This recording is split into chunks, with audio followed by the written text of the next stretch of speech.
غسل فرض ہو جاتا ہے۔ اگلا کامنٹ دیکھتا ہوں کیا ہے۔ یہ پیر کی وجہ سے بولتے ہیں نا جی، یہ پیر کی وجہ سے بولتے ہیں جی،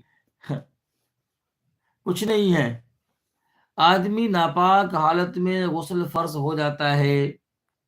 اچھا، موبائل ہم نے لے لیا، اچھا کون سا موبائل لیا آپ نے؟ بچی تار چچا آپ نے کون سے موبائل لیا؟ غسل میں 3 فرض ہے، نہیں میں یہ نہیں کہہ رہا ہوں۔ اچھا اب چلیے میں واضح کرتا ہوں آپ کے سامنے۔ میں نے یہ کہا، دیکھیے کئی لوگوں نے کامنٹ کیا، کئی لوگوں نے کمنٹ کیا۔ اب دیکھیے میں آپ کو بتا رہا ہوں کہ 4 چیزیں کیا ہے جس کی وجہ سے غسل فرض ہو جاتا ہے۔ میں آپ کے سامنے شیئر کر رہا ہوں۔ پہلے تھوڑا میں لاسٹ کامنٹ تاکہ یہاں پر کر دوں۔ محمد علی بھائی کا لاسٹ کامنٹ ہے، غسل میں 3 فرض ہے۔ میں نے یہ نہیں پوچھا، ناپاک ہوتا ہے جب غسل فرض ہو جاتا ہے۔ اچھا چلیے یہاں سے میں بعد میں کامنٹ پڑھوں گا۔ 4 چیزوں کی وجہ سے غسل فرض ہو جاتا ہے، دھیان سے سنیے گا۔ نمبر ایک، شہوت کے ساتھ منی نکلنا۔ نمبر 1، شہوت کے ساتھ منی نکلنا۔ اگر بغیر شہوت کے منی نکلے، جیسے کوئی آدمی اونچائی پر سے نیچے گر گیا اور نیچے گرا اس کو منی نکل گیا، وہ آدمی ناپاک نہیں ہوگا۔ اسی طریقے سے ایک آدمی کوئی چیز اٹھا رہا تھا، اس کو منی نکل گیا، وہ آدمی ناپاک نہیں ہوگا۔ شہوت کے ساتھ منی نکلنا یہ شرط ہے، یعنی جب انسان کا منی نکلے تو اس کے اعلی تناسل میں شہوت ہو، خواہش ہو، تب جا کے غسل فرض ہوتا ہے۔ پہلی چیز، شہوت کے ساتھ منی نکلے تو غسل فرض ہو جاتا ہے۔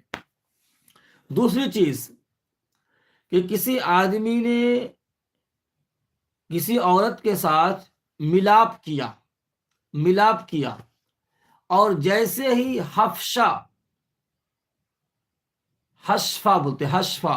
حشفہ اندر داخل ہوا، اس پہ غسل فرض ہو گیا، خواہ انزال ہوا ہو یا نہ ہوا ہو، منی نکلا ہو یا نہیں نکلا ہو۔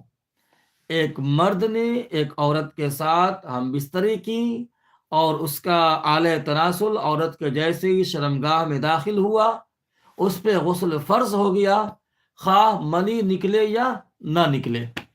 2 چیزیں ہو گئی۔ پہلی چیز کیا ہے؟ شہوت کے ساتھ منی کا نکلنا۔ دوسری چیز ہے عورت سے ملاپ کرنا، خواہ منی نکلا ہو یا نہ نکلا ہو، یعنی شرمگاہ کا شرمگاہ سے ملنا، اور جیسے ہی مرد کا شرمگاہ داخل ہوا اس پہ غسل فرض ہو جاتا ہے، خواہ منی نکلے یا نہ نکلے۔ تیسری چیز، جب غسل فرض ہوتا ہے عورتوں کے ایام مخصوص کے بعد، یعنی جو ہر مہینے عورتوں کو پیریڈ آتا ہے، اس پیریڈ کے ختم ہونے کے بعد عورتوں پہ غسل فرض ہو جاتا ہے۔ اگر غسل نہیں کریں گی تو وہ گناہ گار ہوں گی، یعنی اس کے لیے غسل کرنا فرض ہو جاتا ہے۔ چوتھی چیز، بچے کے پیدائش کے بعد جو خون آتا ہے اسے شریعت کے اصطلاح میں نفاس کہا جاتا ہے۔ بچے کے پیدائش کے بعد جو خون آتا ہے، جیسے وہ خون بند ہو جائے، عورت پر بھی غسل کرنا فرض ہو جاتا ہے۔ خلاصہ کلام یہ کہ 4 چیزوں کی وجہ سے انسان پہ غسل فرض ہو جاتا ہے۔ پہلی چیز، شہوت کے ساتھ منی کے نکلنے کی وجہ سے۔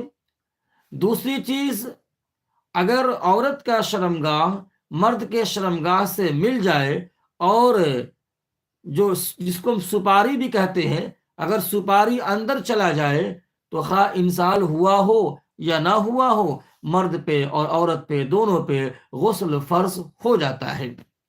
تیسری چیز، عورتوں کے پیریڈ کے مکمل ہونے کے بعد، بند ہونے کے بعد بھی غسل فرض ہو جاتا ہے۔ چوتھی چیز، عورتوں کی بچوں کی پیدائش کے بعد جو خون آتا ہے، اس خون کے بند ہونے کے بعد بھی غسل فرض ہو جاتا ہے۔ تو یہ 4 چیزیں ہیں جن کی وجہ سے عورت پہ بھی غسل فرض ہو جاتی ہے اور دو چیزیں مرد